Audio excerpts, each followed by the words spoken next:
गया है जिसका कोई कंपैरिजन ही नहीं है। अदिति दी, तुमने हमें पहले इस घड़ी की कीमत के बारे में क्यों नहीं बताया?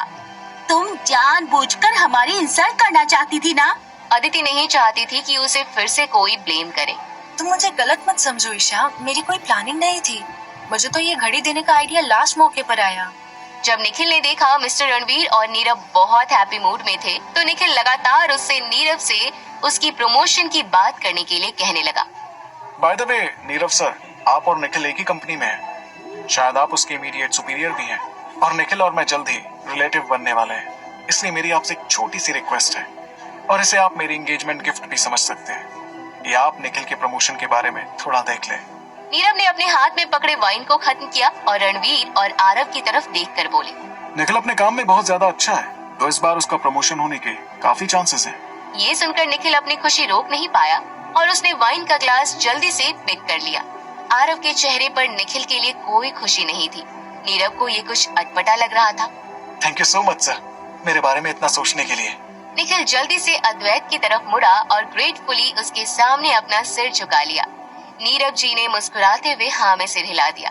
सर, अब हम लोगों को जाना होगा, प्लीज आप खाना एंजॉय कीजिए। अद्वैत सीधे अपने डैड के पास आ गया। डैड, आप शनाया की फैमिली के साथ कुछ देर बैठिए ना। यहाँ इतने सारे रईस और इम्पोर्टेंट लोग हैं जो बिजनेस में हमारे काम आ सकते हैं। अभी मैं इनसे मिलना छोड़कर उस चंद्रा फैमिली से नहीं मिल सकता। अद्वैत परेशान हो गया। डैड, बिजनेस जरूरी है लेकिन फैमिली भी तो इम्पोर्टेंट है ना। तुम ये फैमिली ड्रामा बंद करो और अदिति और रणवीर सर पर फोकस करो। तुमने देखा ना कैसे रणवीर अदिति को सबके सामने डिफेंड कर रहे थे। इसका मतलब समझ रहे हो ना तुम? अद्वैत ने रणवीर और नीरव जी की तरफ देखा, जो लोग लगातार आरव और अदिति की तरफ ही देख रहे थे। वो अभी भी अदिति में काफी इंटरेस्टेड है। हमें आरव और अदिति को अलग करने की कोशिश करते रहना होगा और मुझे लगता है कि तुमने कोशिश करना बंद कर दिया है, तभी अभी तक वो साथ है। अब तुम्हारे पास 10 दिन का टाइम है इन दोनों की शादी खत्म करने का। अगर तुमने नहीं किया तो शनाया और अपनी शादी भी भूल जाना। डैडी, आप कैसी बात? मैं सच कह रहा हूँ और तुम्हें अच्छे से पता है कि जो मैं कहता हूँ वो मैं करता हूँ। अद्वैत ने अपने डैड को किसी भी बात को लेकर इतना डेस्परेट पिछले कई सालों से नहीं देखा था। राघव जी अपनी बात कहकर सीधे मिस्टर रणवीर और नीरव के पास जा पहुंचे। आज की पार्टी उनके लिए एंगेजमेंट सेरेमनी से ज्यादा एक सोशल गैदरिंग थी। उनका मोटिव था बड़े लोगों को अपनी पार्टी में बुलाकर उनके साथ बिजनेस बढ़ाना। अद्वैत ने अपने सिर पर हाथ रख लिया। ये मैं कैसे करूंगा? नो नो नो नो, मैं शनाया को नहीं खो सकता। और मैं इन दोनों को अलग कैसे करूं? तभी उसके कंधे पर आरव ने हाथ रखा। किसे अलग करने की बात कर रहे हो अद्वैत? आरव को अपने सामने देखकर अद्वैत हड़बड़ा गया। कहीं इसने मेरी बात तो नहीं सुन ली? बात तो सुन ली। वैसे आज ही तुम्हारी और शनाया की शादी हुई है और आज ही तुम उससे कहीं अलग होने की बात तो नहीं सोचने लगे? आरव ने उसकी पूरी बात नहीं सुनी थी। ये देखकर अद्वैत को रिलीफ फील होने लगा। हम तो अलग नहीं हो रहे हैं, पर तुम ध्यान रखो कहीं तुम्हारा रिश्ता इस चकाचौंध में खत्म ना हो जाए। बी रेडी आरव, तुम्हारा समय बदलने वाला है। I mean, क्या पता कब तुम्हारी लाइफ में एडवेंचर शुरू हो जाए। अद्वैत ये कहकर गुस्से में आरव को देखते हुए वहाँ से जाने लगा। आरव को उसकी बात समझ नहीं आई, पर वो उसके बारे में सोचने लगा। एंगेजमेंट सेरेमनी और 2 घंटे तक चला और उसके बाद सब वहाँ से जाने लगे और सबसे आखिर में राकेश जी और उनका परिवार वहाँ से अपने अपने घर के लिए निकल गए। आरव और अदिति थके हुए थे तो घर आते ही वो सो गए। अगले दिन सुबह से अदिति आरव और खुद के कपड़े पैक करने लगी। दिन के 12 बजे अदिति ने आरव को अपने काम से छुट्टी लेने के लिए कह दिया था और वो उसे लेकर कहीं जा रही थी, जिसके बारे में उसने आरव को नहीं बताया था। कम से कम बताओ तो सही कि हम कहाँ जा रहे हैं।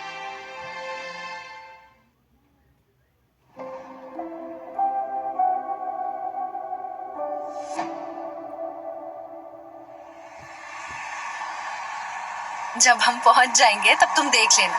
कुछ ही देर में उनकी गाड़ी एक बड़े से पार्किंग एरिया में पहुंच गई। आरव ने अपने आसपास नजरें घुमाई। हम एयरपोर्ट पर क्या कर रहे हैं? हम कहीं जाने वाले हैं क्या? अदिति आरव के मुंह से एयरपोर्ट सुनकर हैरान हो गई, क्योंकि वो एयरपोर्ट की कार पार्किंग में खड़े थे। तुम्हें कैसे पता हम एयरपोर्ट पर हैं?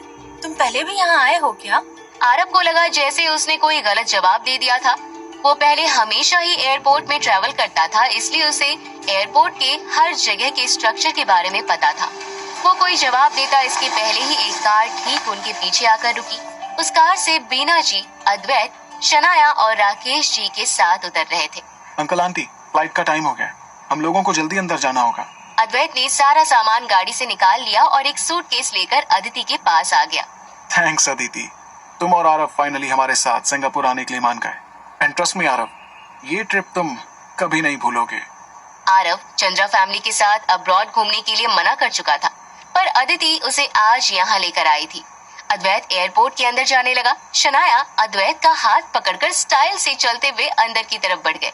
आरव, वो चारों सूटकेस लेते हुए आओ। हम सिंगापुर जा रहे हैं।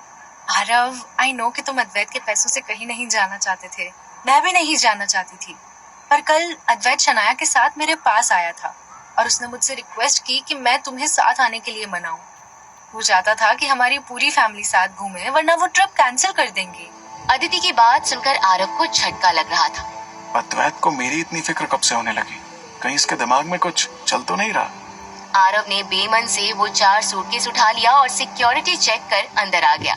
आज 3 साल बाद वो प्लेन में बैठने वाला था। उसे ये सोचकर कोई खुशी नहीं थी, बस उसे इस बात की तसल्ली थी कि अदिति उसके साथ थी। आरव, ये पहली बार है ना जब तुम प्लेन में बैठोगे? अच्छा, जब प्लेन टेक ऑफ करने लगे तो नर्वस मत होना, वरना तुम्हारी वजह से हमें एम्बैरस होना पड़ जाएगा। आरव के चेहरे पर स्माइल आ गई। वो ये सोचकर हंस रहा था कि अद्वैत ने अपनी पूरी जिंदगी में जितनी बार कार नहीं ली होगी, उतनी बार वह प्लेन में बैठ चुका था। हाँ, मैं पहली बार प्लेन में बैठ रहा हूँ। मैंने सुना है कि प्लेन 2 क्लासेस में डिवाइडेड होती है, first class and economy class. Aditi सवालिया नजरों से एक बार फिर से आरव की तरफ देखने लगी। उसे समझ नहीं आ रहा था आरव को प्लेन और एयरपोर्ट के बारे में इतना कुछ कैसे पता। अरे तुम्हें तो प्लेन्स के बारे में काफी कुछ पता है, जरूर तुमने टीवी में देखा होगा ना। आरव ही क्यों, मॉम, डैड और मैं भी आज फर्स्ट टाइम प्लेन में बैठ रहे हैं। अच्छा, वैसे हमारी सारी सीट फर्स्ट क्लास में है ना? फर्स्ट क्लास में सिर्फ 5 सीट रह गई थी, तो वो बुक हो गई और एक टिकट मुझे इकोनॉमी क्लास की लेनी पड़ी। हम में से किसी एक को तकलीफ होगी, किसी को इकोनॉमी क्लास में बैठना पड़ेगा। ये कहते हुए अद्वैत ने आरव की तरफ घूर कर देखा। उसने जानबूझकर फर्स्ट क्लास में 5 सीट बुक की थी ताकि आरव उनके साथ ना आ सके, लेकिन कल रात अपने डैड से मिले धमकी के बाद उसे आरव के लिए मजबूरन एक टिकट लेना पड़ा। उसने सोच लिया था कि आरव और अदिति को दूर करने के लिए उसे इससे अच्छा मौका नहीं मिलेगा। दूसरा देश, अनजान लोग, वो जैसे चाहेगा चीजें वैसी होंगी, और फिर आरव जब तक उनके साथ है तब तक एक नौकर की तरह वो उनका सामान पकड़ने के काम आ जाएगा। अरे कैसी तकलीफ होगी, आखिरकार प्लेन में ही तो बैठना है। आरव, तुम इकोनॉमी क्लास में बैठोगे। आई एम सॉरी आरव, तुम्हें एक बार फिर मेरी वजह से परेशानी हो रही है। तुम्हारी वजह से कैसे? मुझे भी तो अब्रॉड घूमना है ना। मुझे कोई प्रॉब्लम नहीं है, तुम फिक्र मत करो। तभी बीना जी ने अद्वैत की तरफ देखा और पूछती हुई बोली, अद्वैत, कियारा अग्रवाल ने कल रात वाले पैसे ट्रांसफर कर दिए क्या? हाँ, उन्होंने पैसे ट्रांसफर कर दिया है। डैड ने कहा है कि वो सारे पैसे वो मुझे और शनाया को देने वाले हैं। हमारे इस ट्रिप का जो भी खर्च होगा वो इस पैसे से होगा। हम लोग सिंगापुर जा रहे हैं। वो जगह बहुत ही ज्यादा ब्यूटीफुल और फन है। आप लोगों को वहाँ जहाँ भी घूमना हो या खाना पीना हो या कुछ खरीदना हो तो आप लोग मुझे बताना, मैं सारा पैसा, सारा बिल पे कर दूंगा। ये सुनकर बीना जी और राकेश जी के चेहरे पर रिलीफ के एक्सप्रेशंस आ गए। वो कल रात से सोच कर परेशान थे कि कहीं सारा पैसा राघव जी अकेले ही ना ले ले। आरव को ये बात ठीक नहीं लगी। वो सस्पिशियस तरीके से अद्वैत को देखने लगा। अद्वैत कियारा से मिले पैसे हमारी फैमिली को इम्प्रेस करने में उड़ा रहा है और सारा क्रेडिट खुद ले रहा है। मुझे भी ये बात ठीक नहीं लगी, लेकिन यहाँ इस बारे में बात करना ठीक नहीं होगा। वैसे आज हम पहली बार बाहर जा रहे हैं साथ में, एक हनीमून ट्रिप की तरह। कितना मजा आएगा ना? आरव ने मुस्कुराते हुए अदिति की तरफ देखा जो बहुत एक्साइटेड लग रही थी। हाँ, मजा तो बहुत आएगा क्योंकि तुम साथ हो। और रही बात हनीमून ट्रिप की, तो वो तो हम जरूर जाएंगे, पर वो मैं लेकर जाऊंगा तुम्हें जहाँ सिर्फ मैं और तुम होगी। अदिति शर्माते हुए आरव के साथ चलने लगी। आरव उन सभी के साथ प्लेन में आ गया। आरव अकेला इकोनॉमी क्लास में आ गया। उसने देखा बहुत सारी सीट एक दूसरे के पास ही लगी हुई थी और वहाँ का जगह भी काफी छोटा था। आरव ने इसके पहले सिर्फ प्राइवेट जेट का ही इस्तेमाल किया था, इसलिए वह प्लेन के इस इकोनॉमी क्लास के बारे में फैमिलियर नहीं था। उसने देखा उसका सीट 3 लोगों के बीच में है। खिड़की के पास एक मोटा लड़का बैठा था और दूसरी तरफ एक मिडिल एज वुमन बैठी थी। उसने हैवी मेकअप किया हुआ था और उसकी बॉडी से चीप परफ्यूम की स्मेल आ रही थी। इस स्मेल से ही आरव को छींके आने लगी। आरव ने खुद को कंफर्टेबल करने की कोशिश की और अपनी आंखें बंद कर ली। मैं इस तरह 6 घंटे यहाँ कैसे बैठ पाऊंगा? मैं सोने की कोशिश करता हूँ तो सफर आसानी से कट जाएगा। वो अपनी सीट पर बैठ गया और उसने अपनी आंखें धीरे से बंद कर ली। उसके दिमाग में अद्वैत की धमकी और उसका उसे सिंगापुर ले जाने के लिए फोर्स करना घूम रहा था। लेकिन कुछ देर बाद अचानक उसे एक जानी पहचानी आवाज सुनाई दी। उसने जैसे ही अपनी आंखें खोली, सामने खड़े इंसान को देखकर शॉक्ड हो गया। सामने अदिति थी। तुम यहाँ?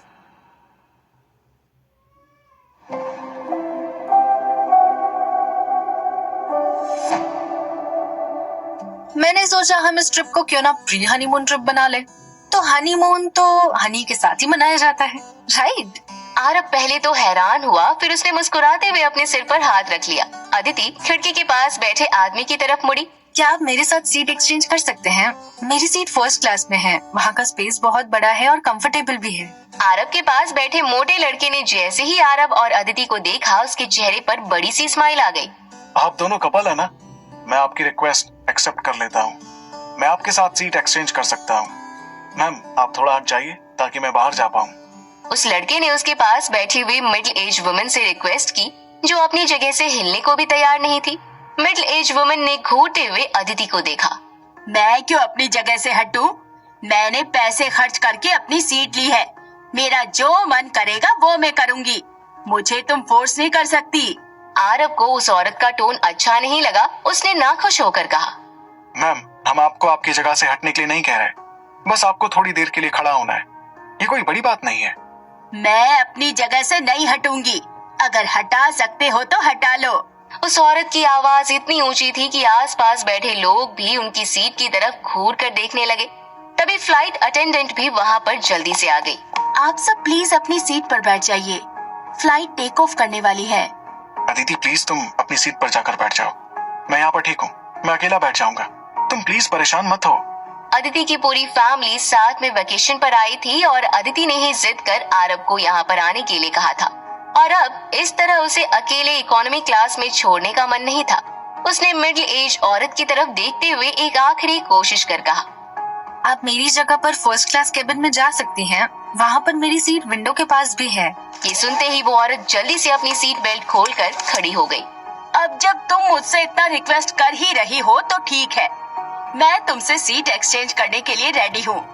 उस औरत ने अपना लगेज उठाया और वह प्राउडली फर्स्ट क्लास केबिन में आ गई। अदिति आरव की साइड में बैठ गई। उसने एक गहरी सांस छोड़ी। मुझे तुम्हारे साथ विंडो के पास वाली सीट में बैठना था पर कोई नहीं, मैं तुम्हारे पास बैठी हूँ ना, इतना ही मेरे लिए काफी है। तुम इतनी पागल क्यों हो? मैं एक लड़का हूँ, मैं कहीं पर भी बैठ जाऊँ, क्या फर्क पड़ता है? तुम्हें मेरे साथ बैठने की क्या जरूरत है अदिति? अदिति खिलखिलाकर हंसने लगी। उसने अपना सिर आरव के कंधे पर टिका दिया। क्योंकि तुम मेरे हस्बैंड हो, चाहे सिचुएशन कुछ भी हो, हम दोनों को साथ ही रहना है। और अब तुम खुद बताओ, अगर मैं अकेली इकोनॉमी क्लास में बैठी होती तो क्या तुम शांति से फर्स्ट क्लास कैबिन में बैठ पाते?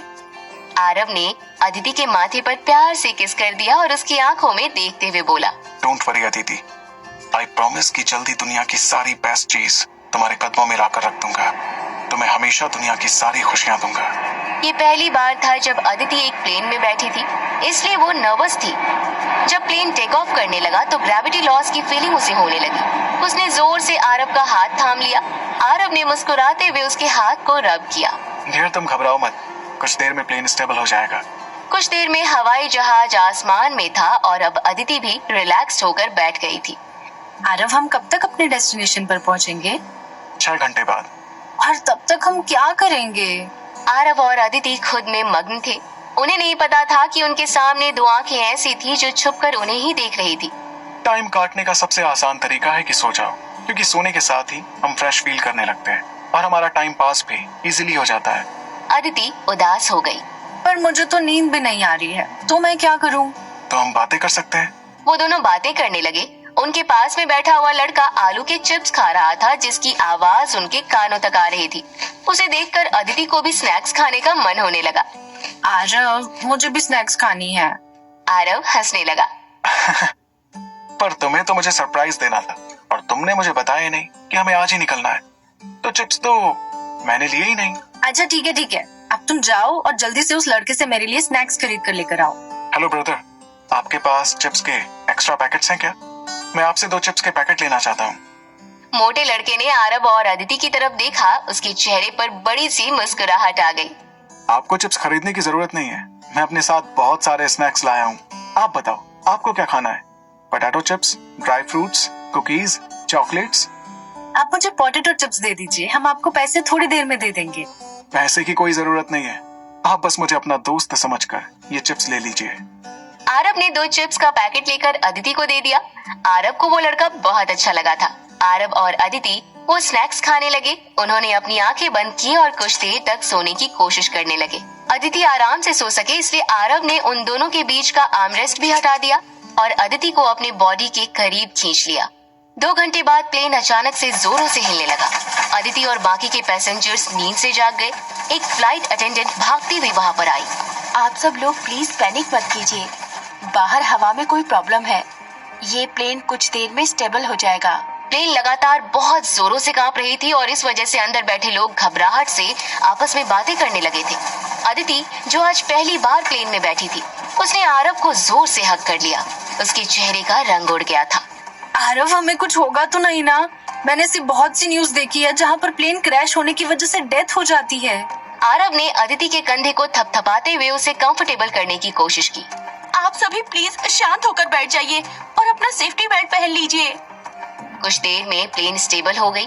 अदिति ने अभी गहरी सांस ली ही थी कि उसकी नजर सामने बैठे फैट लड़के पर पड़ी। आरव, शायद उसे कुछ हो रहा है। आरव ने उस लड़के की तरफ देखा। वो लड़का अपना गला पकड़कर बैठा हुआ था।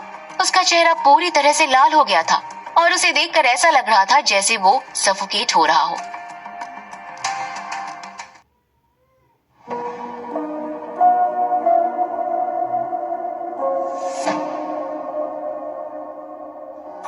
भाई आप ठीक तो हो? कोई प्लीज यहाँ आकर देखो, इन्हें कुछ हो रहा है। अदिति की तेज आवाज सुनकर फ्लाइट अटेंडेंट भागती हुई वहां पर आई। उस लड़के को इस हालत में देखकर वो लोग भी घबराने लगे। अगर फ्लाइट में किसी को भी कुछ हो जाता तो इसकी जिम्मेदारी उनकी होती। अभी कुछ देर पहले प्लेन ट्रबल कर रही थी, इसी वजह से ये नर्वस हो गए थे। शायद इस वजह से वो सांस नहीं ले पा रहे हैं। प्लीज आप खुद को शांत करने की कोशिश कीजिए। आरव की नजर जमीन पर बिखरे हुए पिस्ते के छिलकों पर गई। शायद ये पिस्ता इनके गले में फंस गया है, इस वजह से ये सांस नहीं ले पा रहे हैं। आरव ने बिना एक पल की देरी किए उस आदमी के शरीर से बेल्ट हटा दिया। अदिति भी अपना सीट बेल्ट हटाकर आरव की मदद करने लगी। वहाँ का पूरा माहौल टेंस्ड हो गया था। सर, आप मुझे सुन पा रहे हैं? सर प्लीज आप अपनी जगह पर खड़े होने की कोशिश कीजिए। आरव बहुत तेजी से उस आदमी पर चिल्ला रहा था, लेकिन वो आदमी अपना गला पकड़कर अपने होश खोए बैठा था। आरव जल्दी से अपनी जगह से खड़ा हो गया। उसने गुस्से से अपनी दांत पीसते हुए उस आदमी को उसकी सीट से उठाने की कोशिश की। अदिति सरप्राइज होकर आरव को देखने लगी। उसने एक्सपेक्ट नहीं किया था कि आरव 150 किलो के आदमी को इतनी आसानी से उठा लेगा। आप लोग प्लीज इन्हें जगह दीजिए। आरव ने पीछे से उस मोटे आदमी के चारों ओर अपने हाथ लपेट लिए। उसका एक हाथ मुट्ठी में बंधा हुआ था और उसने दूसरे हाथ से अपनी मुट्ठी पकड़कर मोटे लड़के के पेट पर रख दिया, जिसके बाद उसने लगातार और तेजी से मोटे लड़के के पेट पर जोरदार कई वार किए। अगले ही पल उस लड़के का मुंह खुला और उसके मुंह से पिस्ता बाहर निकला। उसे सांस आने लगी। उसके चेहरे की रंग वापस नॉर्मल होने लगी थी। थैंक गॉड वो अभी सांस ले पा रहा है। आरव ने फिर से उस मोटे लड़के को वापस उसकी सीट में बिठा दिया। ब्रदर आप ठीक तो हो? उस लड़के ने आरव का हाथ जोर से पकड़ लिया और ग्रेटफुली बोला, सर आपने मुझे बचा लिया, मेरी जान बचा ली। मुझे नहीं समझ आ रहा मैं आपको थैंक यू कैसे बोलूं। गुड जॉब यंग मैन, आपने तो बहुत ब्रेवरी वाला काम किया है। हमारी यंग जनरेशन को आपसे कुछ सीखना चाहिए। कहते हुए बहुत से लोग अपना फोन निकालकर आरव की फोटोज लेने लगे और उसके लिए तालियां बजाने लगे। जो आदमी आरव पर नजर रखे हुए था वो अब आरव की पिक्चर्स ले रहा था। उसने भी चुपके से आरव के इस पूरे एक्टिविटी की वीडियो बना ली थी। ऐसी चीज हम सभी को आनी चाहिए ताकि समय आने पर हम किसी जरूरतमंद की मदद कर पाएं। मैं यहाँ मौजूद था तो मैंने बस इनकी मदद कर दी, इसमें कोई बड़ी बात नहीं है। Thank you everyone.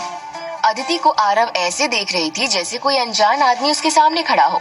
उसे वो दिन याद आ गया जब पहली बार आरव उससे मिला था। वो अंधेरी रात में कुछ लोगों के साथ बुरी तरह से घिरी हुई थी। जब वो अपनी हिम्मत हार चुकी थी, जहाँ कोई नहीं था वहाँ आरव आ गया। वैसे तुम इसे बचाते हुए बहुत हैंडसम लग रहे थे। मतलब मैं बाकी टाइम में हैंडसम नहीं लगता हूँ? वो तो तुम हमेशा ही लगते हो, पर जब तुम ऐसा कुछ करते हो जो कोई नहीं कर सकता, तब तुम्हारा दर्जा सबसे ऊपर हो जाता है। आरव अदिति की बात सुनकर उसकी तरफ देखने लगा। अदिति की आंखों में बेशुमार प्यार उसे साफ दिखाई दे रही थी। अदिति आरव के गले लग गई। पैसेंजर्स अपनी अपनी जगह पर बैठ गए। वो लड़का आरव और अदिति को बहुत ही प्यार से देख रहा था। भाई, आप आगे से प्लेन में जब भी बैठो तो थोड़ी कम स्नैक्स खाया करो, क्योंकि ऐसी प्रॉब्लम में फंसना आपकी जिंदगी ले सकता है। वो लड़का अभी भी बहुत ज्यादा डरा हुआ था। वो रिपीटेडली हामी भरने लगा। हाँ, अब ये गलती दोबारा नहीं करूंगा।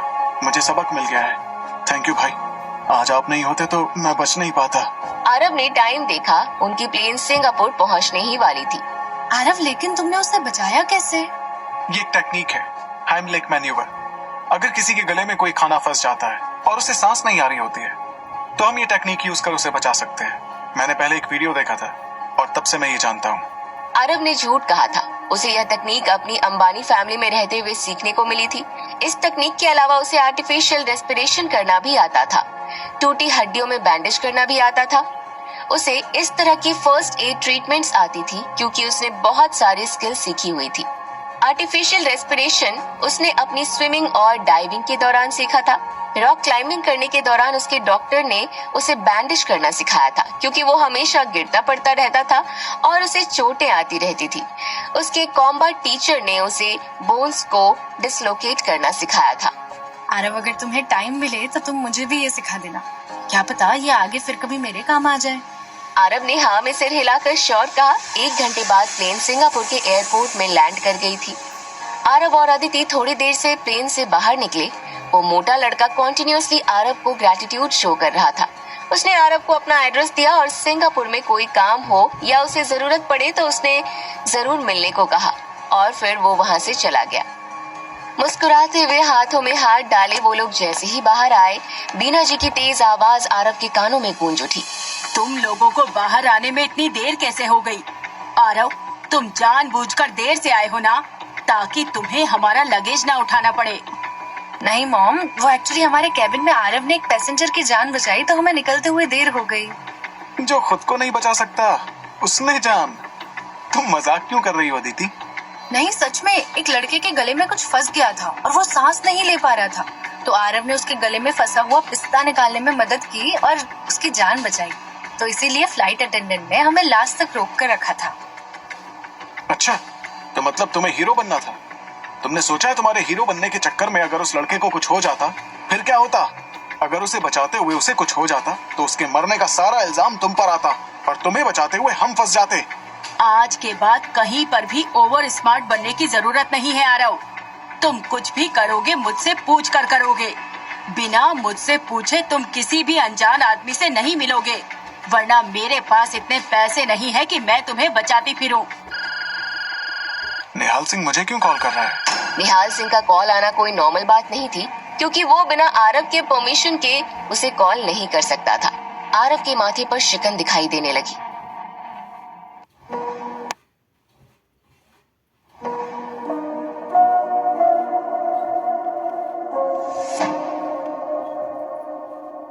आरव का ध्यान फोन में देखकर बीना जी को गुस्सा आ गया।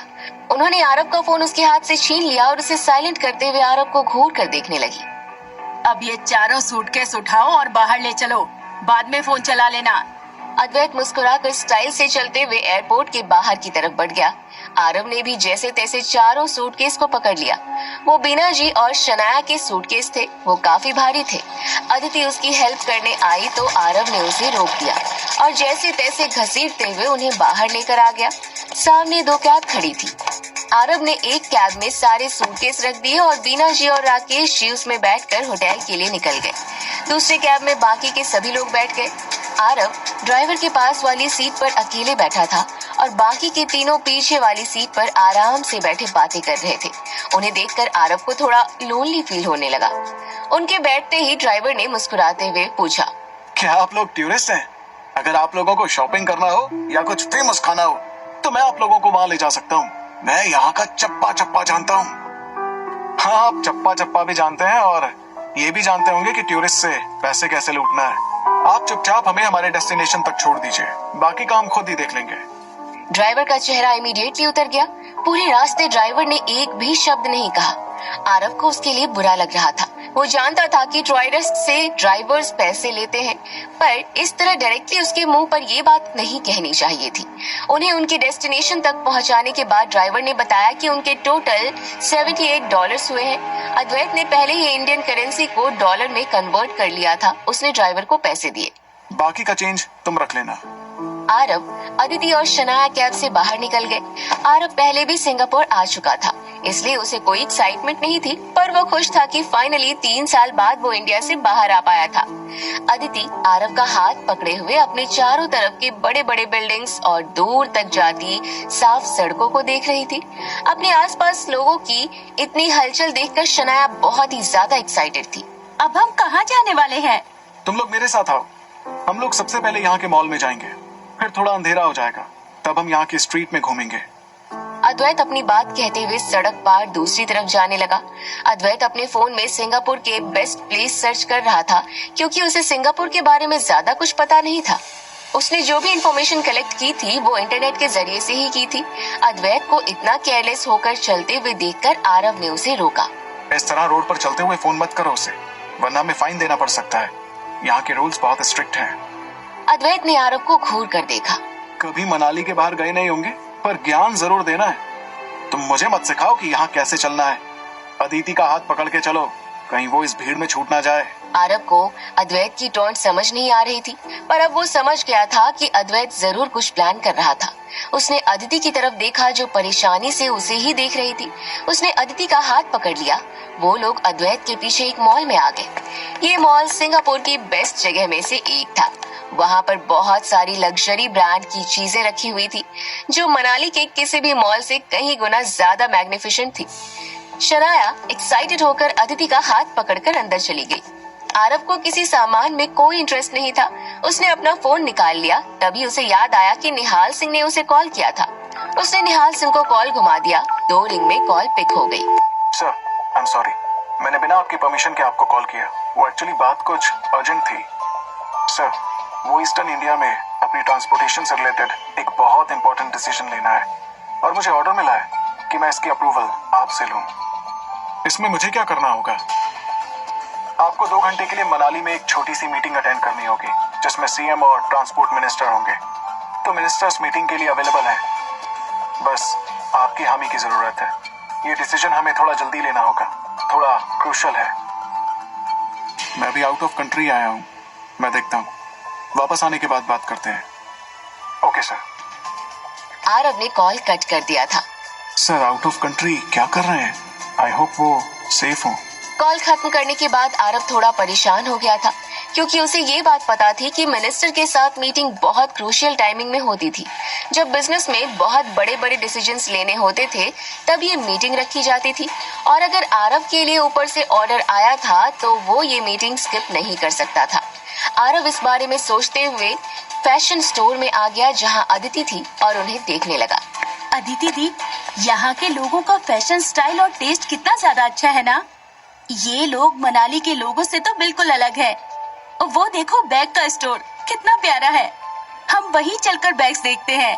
अदिति ने हाँ में सिर हिला दिया। वो जैसे ही उस स्टोर में गए, एक लड़का उनके पास आया और उन्हें रिस्पेक्टफुली अटेंड कर अंदर ले गया।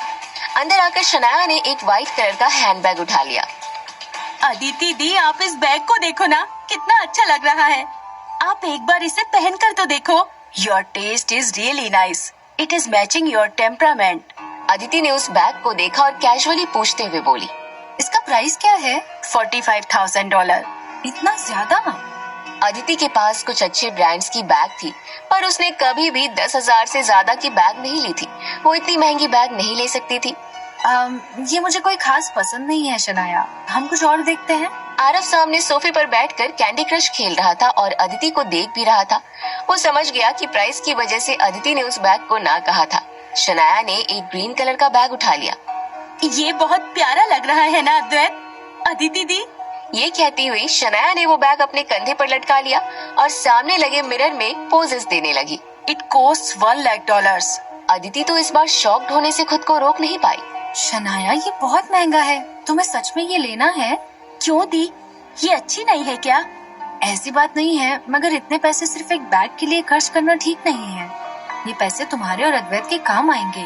तभी उन्हें दो औरतों की हंसने की आवाज आई। वो दोनों भी टूरिस्ट लग रही थी।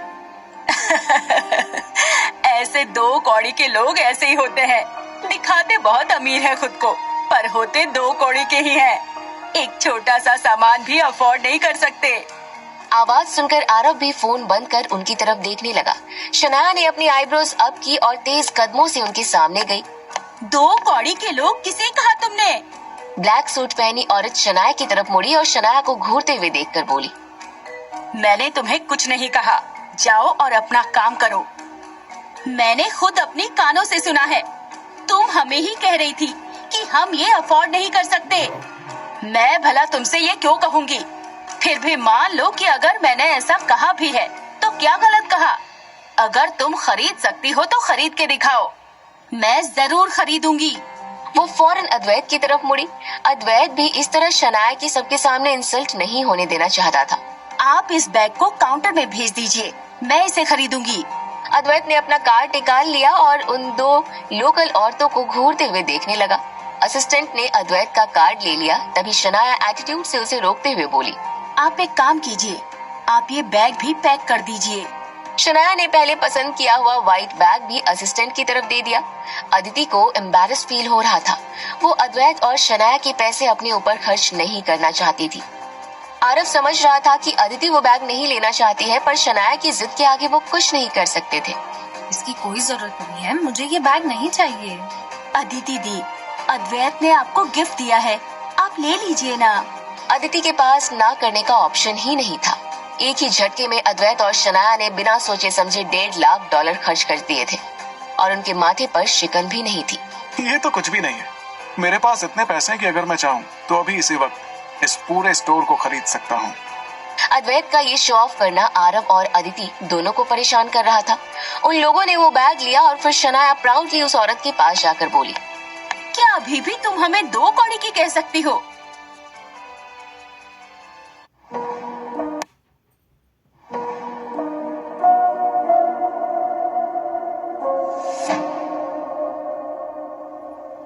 वो दोनों औरतें शनाया के सामने खड़ी थी। हम यहाँ से चलते हैं, यहाँ पर कुछ भी अच्छा नहीं है। ये कहती हुई वो लेडी दूसरी औरत को खींचकर बाहर लेकर जाने लगी, लेकिन तभी वो जानबूझकर शनाया से टकरा गई और शनाया का बैग जमीन पर जा गिरा। अगले ही पल उस लेडी ने पहले शनाया की बैग की तरफ देखा और फिर शनाया के चेहरे की तरफ। अब उस लेडी के चेहरे पर स्माइल